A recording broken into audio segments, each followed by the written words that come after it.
Buenas noches, amigos, amigas. Feliz año.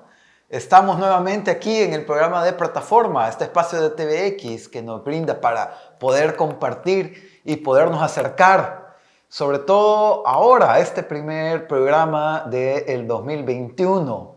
¿No? Un primer programa donde nos comenzamos otra vez, nos encontramos otra vez, después de todas las fiestas, después de todo el encontrarnos con la familia, de estar.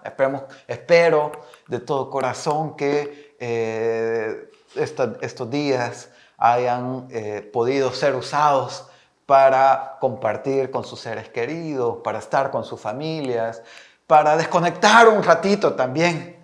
El año pasado fue un año que nos cargó mucho, nos cargó en trabajo, nos cargó mentalmente, nos cargó emocionalmente y es bien importante que hayamos podido, espero que estos días de fiestas, estos días de celebración hayan podido ser un descanso, un respiro, ¿no? Es importante siempre tomarse esos respiros, inhalar y exhalar ese aire fresco, renovado y retomar el año con nuevas energías, retomar el año con la disposición de construir un mundo mejor, retomar el año con ese propósito de poder encontrarnos, de poder estar con nosotros, de poder estar con las otras y poder construir solidaridad, poder ir construyendo comunidad,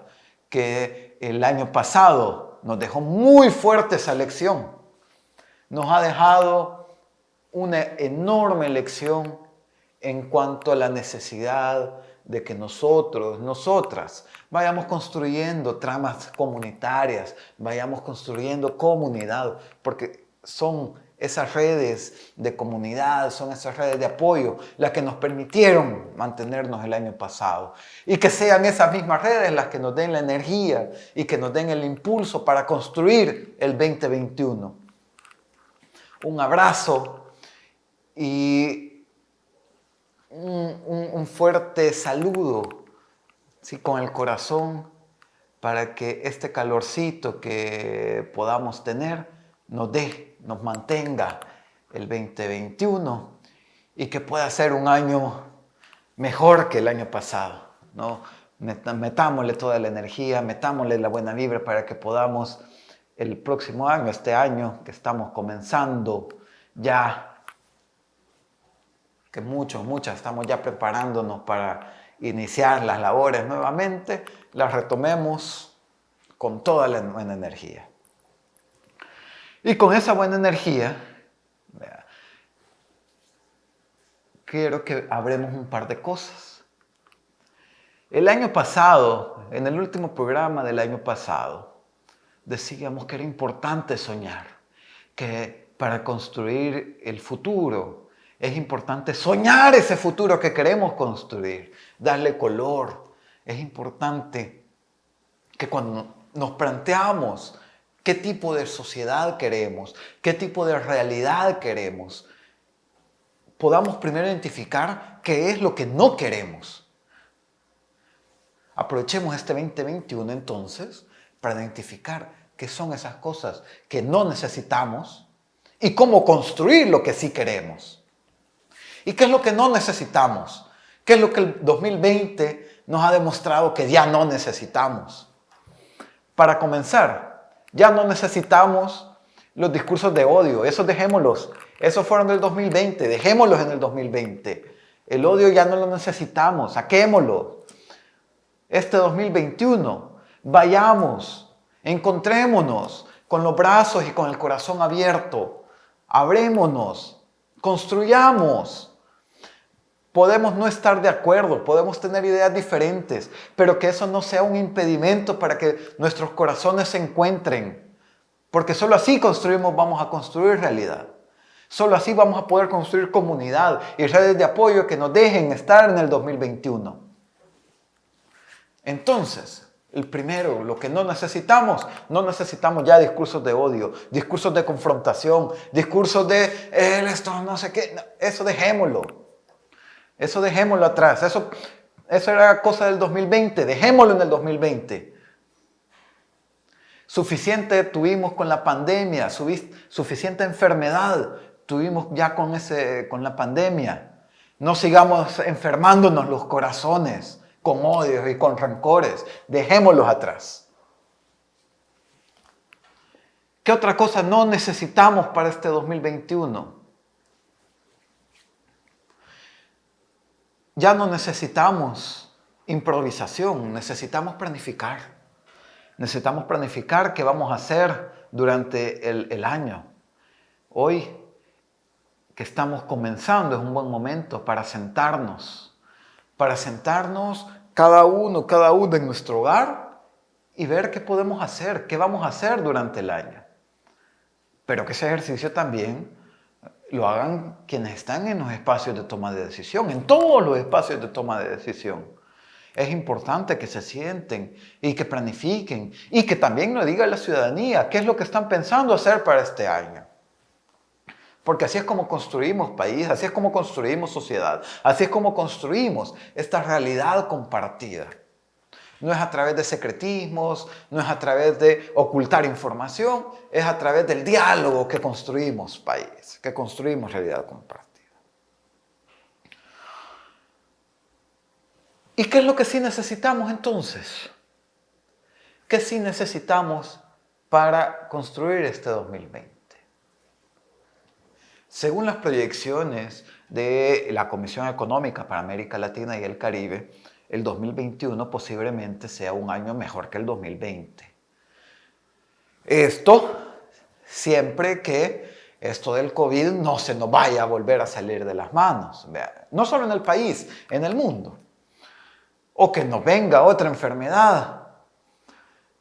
Puede entonces que el 2021 nos presente la oportunidad de construir. Si el 2020 fue el año en el que la pandemia nos vino a mover el piso a todo el mundo y nos ha hecho replantearnos la realidad en la que estábamos viviendo y nos está obligando a replantearnos la forma en cómo nos relacionamos, la forma en cómo trabajamos, la forma en cómo nos estructuramos, la forma en cómo nos encontramos con nuestros seres queridos, pues que este 2021 sea ya el año en el que nos permita construir. Y este programa entonces, este primer programa del año, en ese sentido, 5 cosas que sí queremos construir. Les tengo estas 5 propuestas. Propuestas que no son solo mías. Son propuestas que hemos venido construyendo, se han venido construyendo a partir del diálogo y a partir del encuentro con otros espacios desde la ciudadanía, con espacios de economistas organizados, economistas organizadas para la vida.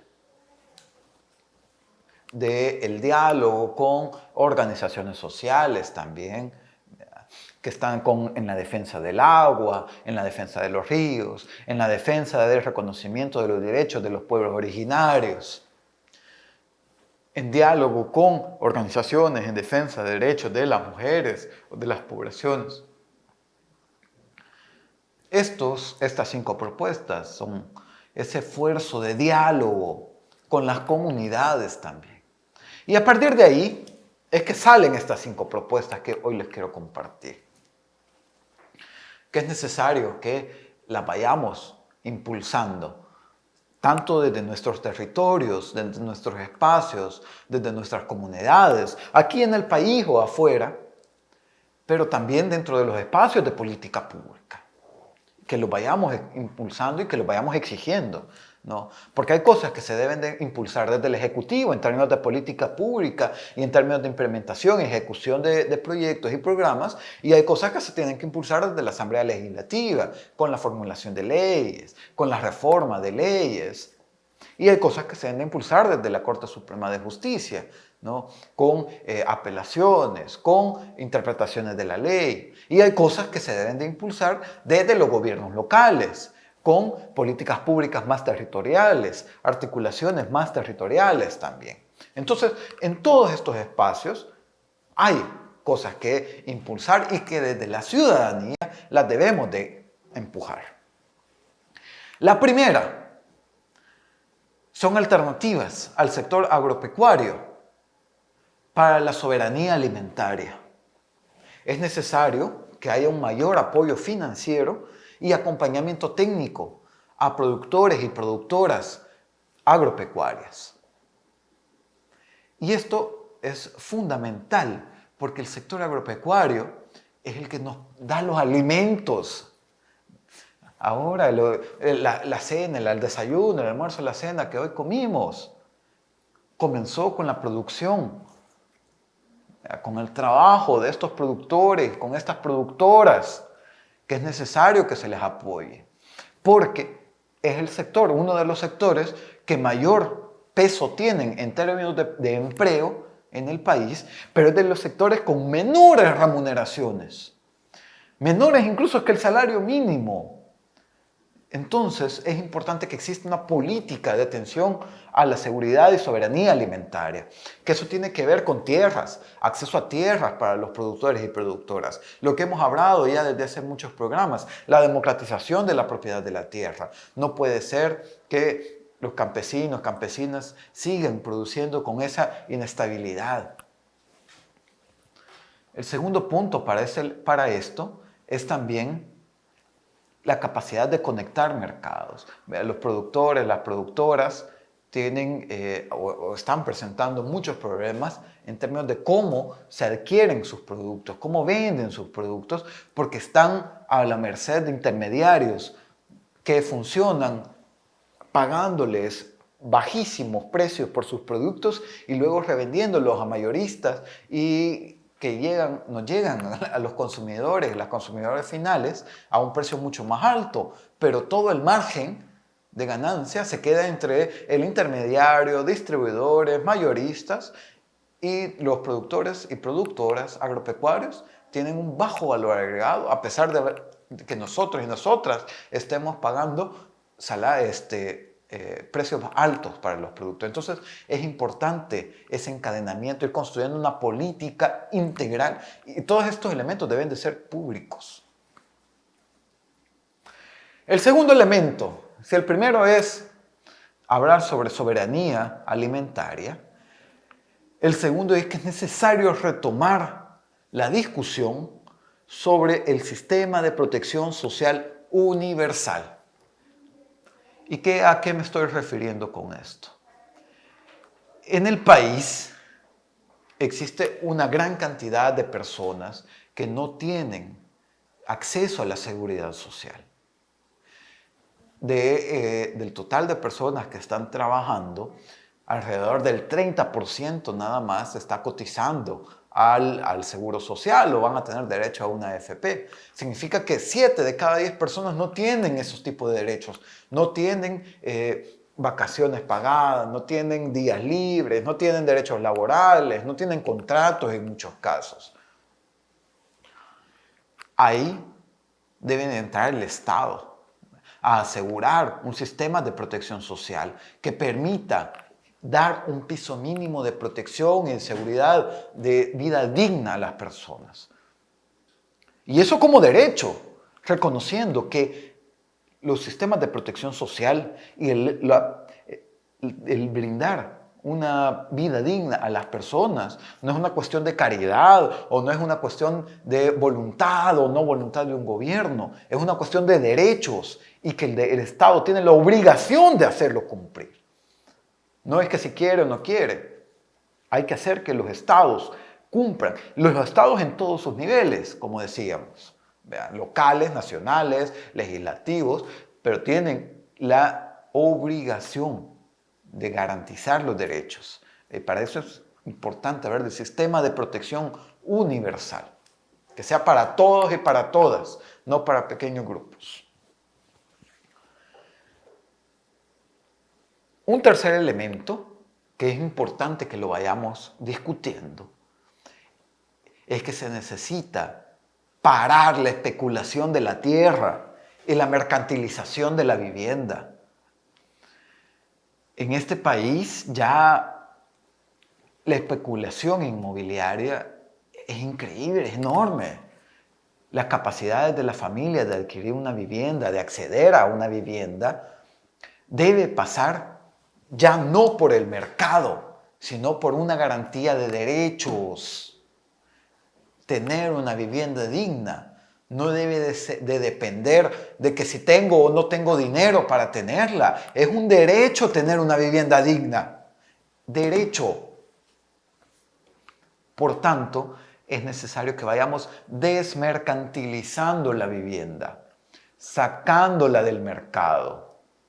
No puede ser que sea empresas privadas que estén ganando enormes márgenes a costa del sacrificio de los hogares, pagando créditos que después se vuelven insostenibles, o pagando alquileres, buscando alquileres en zonas cada vez más peligrosas, vulnerables ante el cambio climático. Hemos visto el año pasado tragedias porque las familias se han visto orilladas a buscar alternativas en asentamientos precarios para cubrir su necesidad de vivienda. Eso ya no lo podemos permitir y es importante que haya una política nacional y una legislación nacional. En la Asamblea Legislativa hay ya desde hace años detenida una ley de vivienda. Detenida porque está cruzada con los intereses de los grandes constructores. Y eso no puede estar así. La vivienda la debemos de ver como un derecho y una ley de vivienda debe de enfocarse como una vivienda como un derecho y no darle márgenes de ganancia a las grandes empresas. Porque esos márgenes de ganancia para las empresas implica que quienes las van a financiar seremos nosotros, nosotras los hogares. Y de eso hay experiencia ya, no solo en el país. Hay experiencias fuera. Hay experiencias en Uruguay, por ejemplo, de cómo se desmercantiliza la vivienda y se puede hacer una política de vivienda integral a través de la ayuda mutua, a través del cooperativismo de vivienda, a través de verificar, de garantizar que la vivienda sea considerada un derecho. Otro elemento, ¿sí?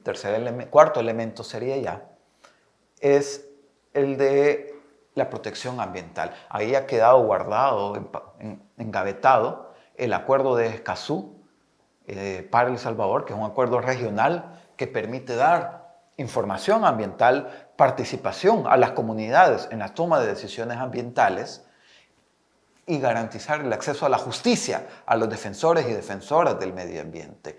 Eso es urgente que como país lo retomemos. Y el quinto elemento, que de esto lo voy a mencionar ahora, pero lo vamos a seguir profundizando en los siguientes programas, es que es necesario un acuerdo fiscal progresivo y justo, abierto y participativo. Porque todas estas medidas que he venido hablando van a necesitar recursos. Porque si lo estamos viendo como derecho, si vemos a la vivienda como un derecho, si vemos a la alimentación como un derecho, si vemos a la salud como un derecho, si vemos el agua como un derecho, y decimos entonces que el Estado debe de garantizar derechos, el Estado va a necesitar financiamiento para garantizar esos derechos. Pero debe de ser un financiamiento equilibrado. Recursos suficientes, pero sostenibles también. Porque la garantía, no podemos permitir tampoco que el hecho de tener dinero ahora sea hipotecar el futuro. Los niveles de deuda del país están a niveles alarmantes ya. Y esta discusión de la política fiscal, entonces, la deuda ya no la podemos tocar, ya no podemos seguir ocupando ese mecanismo, tenemos que hablar y evaluar los mejores mecanismos de dónde va a financiarse el Estado. Hay unas discusiones muy interesantes sobre cómo ponerle impuesto a las grandes riquezas. Pero de esas cosas las vamos a seguir hablando en los próximos programas. Un gran abrazo, amigos, amigas. Nos vemos el próximo programa en plataforma.